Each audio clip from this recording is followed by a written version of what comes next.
is a New Tech production. This is a New Tech production. This is a New Tech production. Welcome back, y'all, to the Oddcast podcast. So, we were talking about Wu-Tang solo projects, and before the Wu-Tang Clan actually came out as a collective, two members, the RZA and the GZA, well, at this time they were known as Prince Rakeem and the Genius, were already solo rappers who already had rap careers already going on underway. He just had singles. Okay, well, everybody knows RZA. He had the single "We Love You, Rakeem." So the Genius had his album "Words from the Genius," and both of these guys at this time, one was on Cold Chillin'. I forget the other label. Maybe they both were on the same label. It doesn't matter. But these guys, they kind of got jerked their first go around. You know what I mean? So coming in to form this Wu-Tang Clan.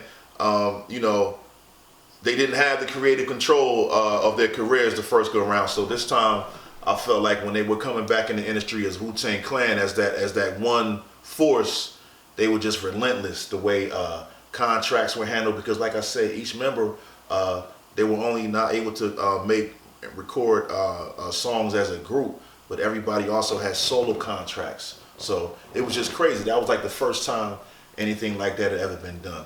So like I was saying, the Genius, after Only Built for Cuban Links, the Genius, or by now he's the GZA, dropped Liquid Swords. You know what I mean? And Liquid Swords was another lyrically acclaimed album. It had a lot of Wu-Tang features on there.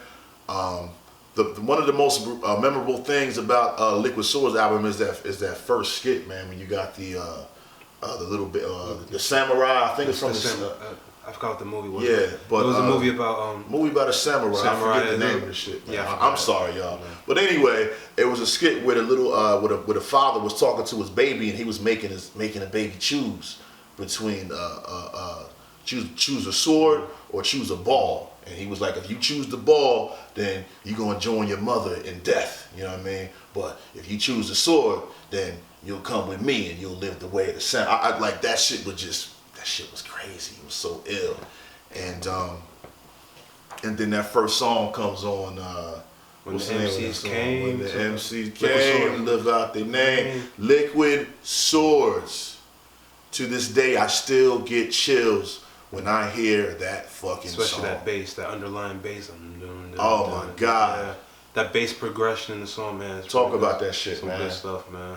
And to talk more about the production side of things, I think with Liquid Swords, I think it requires a little bit more attentive listening because GZA's lyrics on that album, there's a lot of stuff to decipher, and he's known as the Genius. So out of everybody in the group, I think the GZA, he was probably the most cerebral of everybody. Mm-hmm. He had the most smartest lyrics, you know.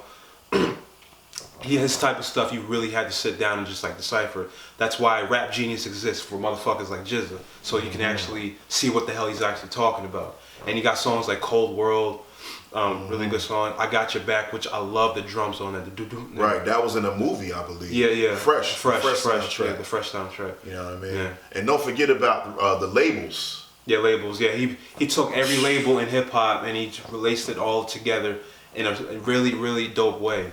Listen to that song, Labels. It's probably one of the most interesting conceptual songs in hip hop. Right. I mean, that alone, how are you able to take like every record label and throw it in a verse and talk about how wicked each one is? Yeah, you know what I mean? Like, exactly. You know, like he took their name and flipped it on them like Tommy ain't my motherfucking boy. You know what I'm saying? Like that's crazy.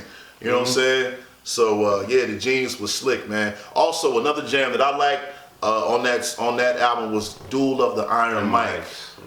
Had Old Dirty on the hook, and I think that Master Killer, he drops one of the most treacherous verses that I've ever heard him spit.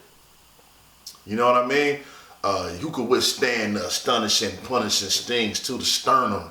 He just, you know what I mean? Aerodynamics. Yeah, he's saying all types of like, man, GZA-like lyrics. Yeah, he's like, and another thing Wu-Tang is famous for saying, throwing darts. Like they describe their lyrics like it was dart throwing, and you know, in that verse that Master Killer spit on Duel of the Iron Mike, I felt like each line he was throwing darts. He was saying shit like lines that's laced with explosive doses, damaging lyrical launcher, lunge at the youthful offender and injure any contender. Testing the murderous master could lead to disaster.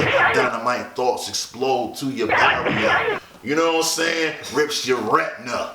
You know what I'm saying? Shit like that. So yeah, that verse on Duel of the Iron Mike, son, that was a joint, man. That was raw. Also, you can't forget about the special technique of shadow boxing. Come on, man. Shadow boxing, I forgot. Shadow boxing was on there with GZA and Meth. Meth drops a super dope verse on there. You had the song Fourth Chamber. Yeah. Where Ghostface asks you, why is the sky blue? Why is water wet? You know what I'm saying? Like, come on, man. That's another memorable. Why did Judas rat to Romans while Jesus slept? Yeah. He has all these questions that have an answer, but these are questions that we need the answer to. Right. I still don't have an answer to that, man. Why is the sky blue and why is water wet? There are answers to them, but I know there are answers. he asked them again in a poetical way. Yeah. Just questions that The artwork on Liquid Swords, you know what I mean? I'll put the picture up, but just the artwork alone. Once again, they're on a chess box. I mean, on a chessboard, and it's a fight scene. You got a guy, you got sword fighting. The genius is there. Also on this song, you can't forget about the song. Like I said, remember how Wu-Tang took the word cream? Cash rules everything around me. The GZA had a song, the last track on this album called Bible. And it took the word Bible and he broke it down as an acronym for the basic instructions before leaving Earth. And that was featured Killer Priest on there. It was a solo track by Killer Priest. Just solo song. Just to give him some clout, that's all. But Killer Priest is another Wu-Tang affiliate. Not in the original 9 member, but like I said, Wu-Tang had so many different affiliates in their group and in their clique that, man, it was ridiculous, man. Like I said, shit like that was never done before. You know what I mean? But Liquid Swords, man, classic album. Definitely one of the best albums ever. And because 1995, it was actually probably one of the most important years for Wu-Tang because you had 3 classics. This one, Cuban Links, and Liquid Swords. Yeah, by the time he put out Liquid Swords, RZA was on fire. He was on top. RZA was just, man, he was just any beat that he touched, it was just a massacre. Anything he touched turned to gold. Yeah. It's kind of a shame. It's kind of a shame the path he went down. Like after the '90s, after Bobby Digital, he started to get a little bit too full of himself, in my opinion. Well, no, he started to think he could do anything. But before that, there was he also had a fire. Remember that? Yeah. Also, 1996, he had the basement a flood, which destroyed. I'm sorry, not a fire. It was a flood. Yeah. It was a flood. He all the tapes that he recorded. All got destroyed, and he had to do all the beats over for Iron Man and albums that came after that. So who knows what kind of shit he had? He probably could have had beats that were probably 10 times better than the best DJ Premier beat, but we'll never know. But we'll never know. I mean, and as a guy that makes beats, I know, man. Like if I lost all my beats and then I had to start over again, damn. That's why everything's digital now. That's a hard blow. That's a hard blow, man. That's hard to come back from. And by him, and I'm not even a fucking famous producer, but at that time, it was in the middle of while he had all this shit going on. He got a lot of things in the works that come out. Yeah. So to lose all your shit and now have to go back and have to recreate this shit. That's why a lot of the Wu members, their albums were supposed to come out consecutive, like one after another. But since that flood happened, it just couldn't happen. So that's why it took a long time for RZA to produce all those songs. But that was a major hit. That was a major hit.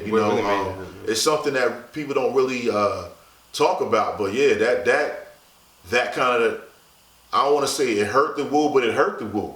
It hurt their sound. You know what I mean? Because that's what they were known for. They were known for that distinct sound. And so for the RZA to lose that shit, man, they took a serious blow for that. You know what I mean? But we going take a little break, man, and come back. Podcast, y'all.